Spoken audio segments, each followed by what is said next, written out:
Good day, beautiful soul family, and welcome back to Discovery to the Miracles Beneath the Surface. All the honor and all the glory and praise goes to our Heavenly Father in Yeshua's name. Beautiful soul family. There's a term, a quote brought out from Scripture actually, Matthew chapter 15, verse 14, and it says, "Let them alone. They be blind leaders of the blind, and if the blind lead the blind, both shall fall into the ditch." Some scripture says the pit. Now, beautiful soul family, I am in hopes that humanity is seeing a lot of things with discerned eyes.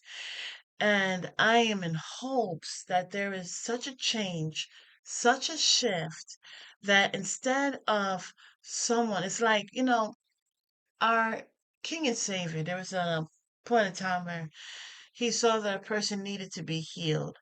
But instead of doing it, he said, "What can I do for you?" And the man said, "To see."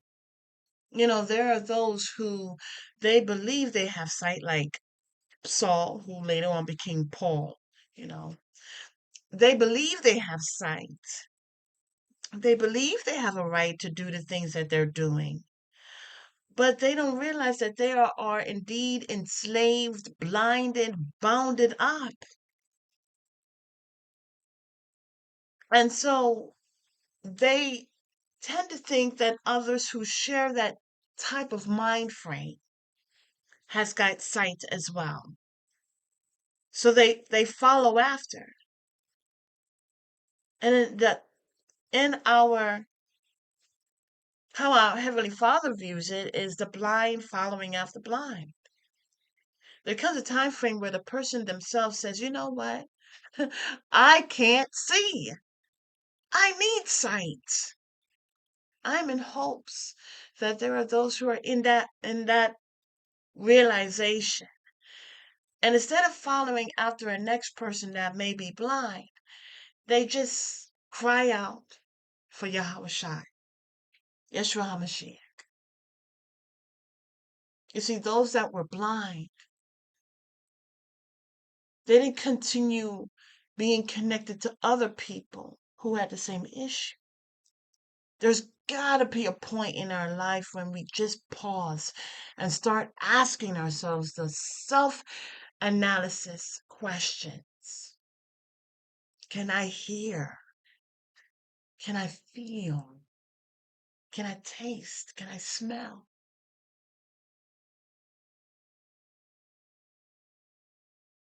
Can I see?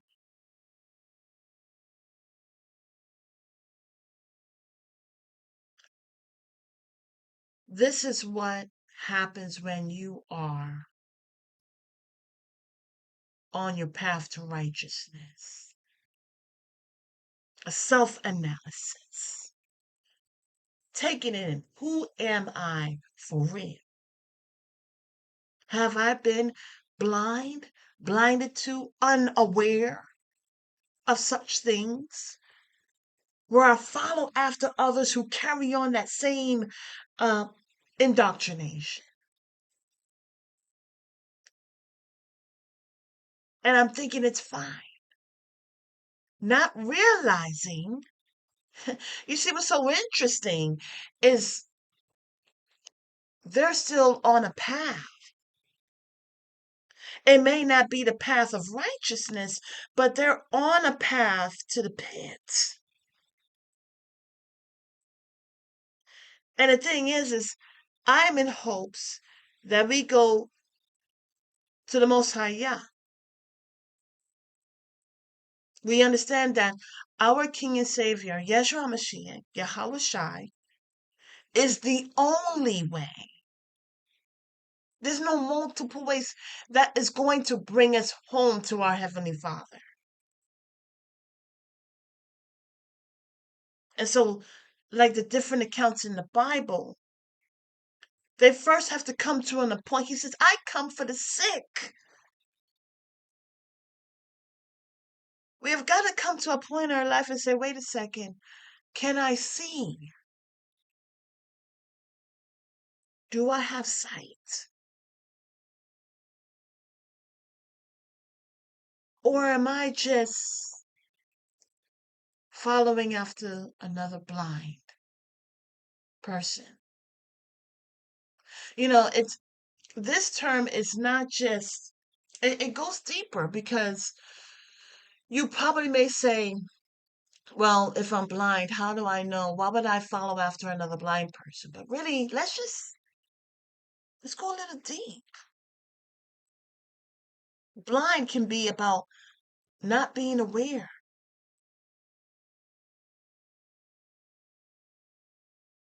Usually, if you are blind, your other senses comes into play. But when there's so much distractions going on, I was watching this Asian movie, and back then, I love watching martial arts. I remember when I was younger, my mom, she brought me to a movie theater on the top floor. They would show nothing but martial art movies. It was just interesting. In the Bronx, mind you. But anyways, when I was watching this film, they were able to discern when they were about to be invaded. They were able to look at water or their tea and see the ripple. They were able to feel the wind. I mean, there were so many different things. All right. And so the thing about it is that when we think we have sight, or when something goes on and we are not able to see, are our other senses coming into play? Or are we living in a society where it's all out of whack?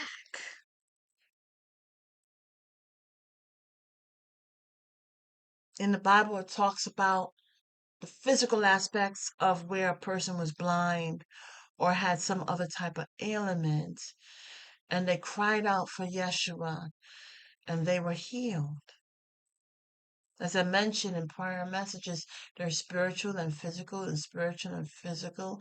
And so as we are in the spiritual, understanding one is a spiritual battle, it's not about flesh and blood. Are we aware that we may not be able to see? And that maybe our other senses are thrown off instead of strengthened to carry the load of the lack of sight? I'm in hopes that people will reach out to the Most High Yah. I'm in hopes that they're praying to see and have a clear view of what's taking place. You know, I don't want to talk about it too much because I stated that I didn't want to put so much of my energy towards it, because that's what it's really all about. What we're seeing is a greater and lesser magic take place right before our very eyes. Just to bring forth a different aspect to what was going on with Trump is, okay, so you see a young adult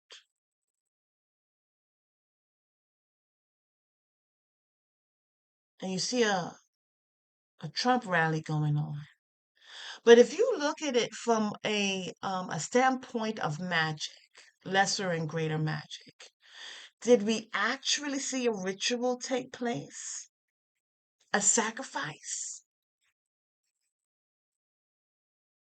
I know you may say, well, I know, I know this is not going to be agreed upon, but in the grand scheme of things, especially when we understand that there is a lesser and greater magic being done well, behind the scenes,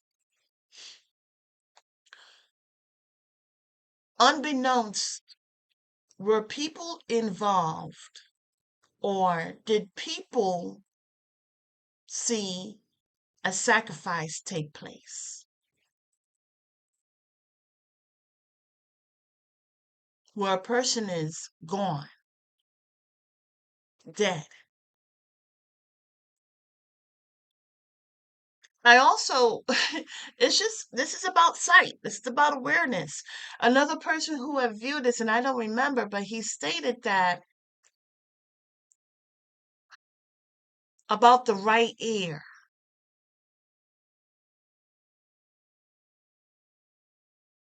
the right to ear. So if we know that, these hosts, they sacrifice in order to win, in order to have power.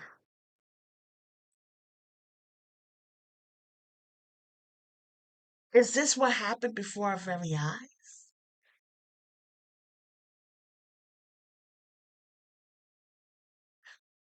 I don't agree with any of them, to tell you the truth. I don't agree with someone who states black Johns without a batten of his eye. And I don't agree with those who are for a transformation of the creation of the Most High Yah. To say the least, they both do not,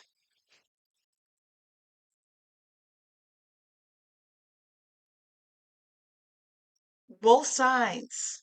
It's a lesser and greater evil. Just like um, Benjamin Netanyahu, quote unquote, stated, I'm a small devil and you're a big devil.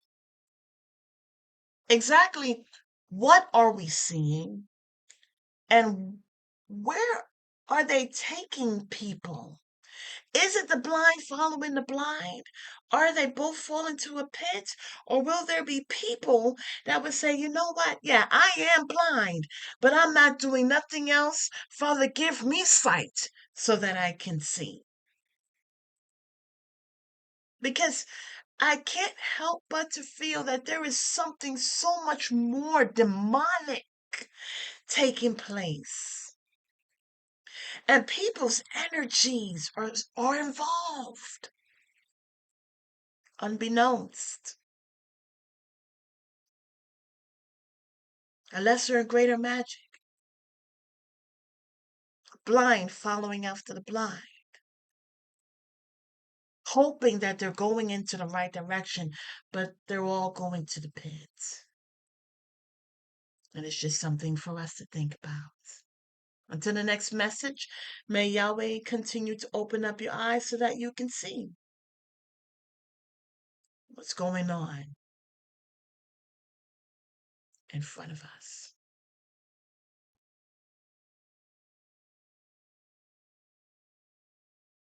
I and self are they? Can you answer that question?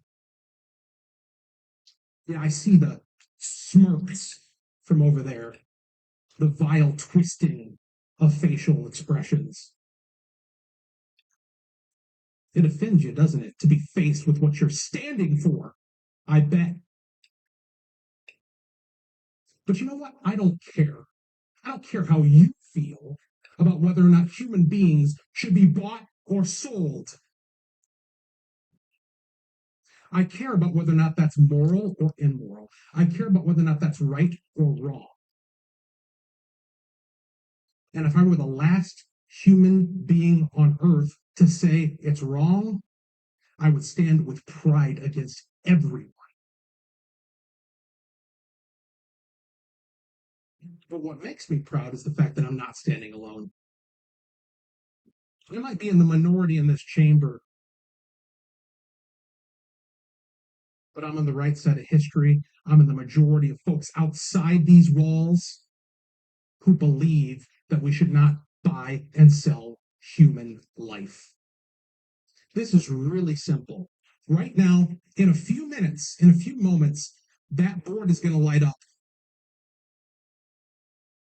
And the green dots next to the names for history, for perpetuity, until the end of time, are going to be recorded as those who thought it was okay to buy and sell people in 2024, not in 1964, Not in 1932, not in 1864, but today. The people who are for the buying and selling of people are going to have green dots next to their names up there in a few minutes.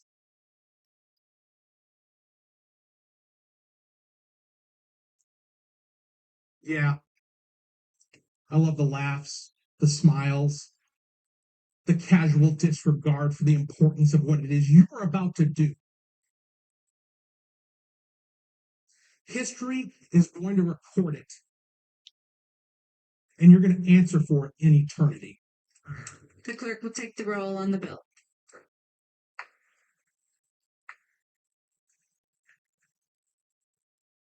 There being 68 ayes and 61 nays, the bill is passed and its title agreed to.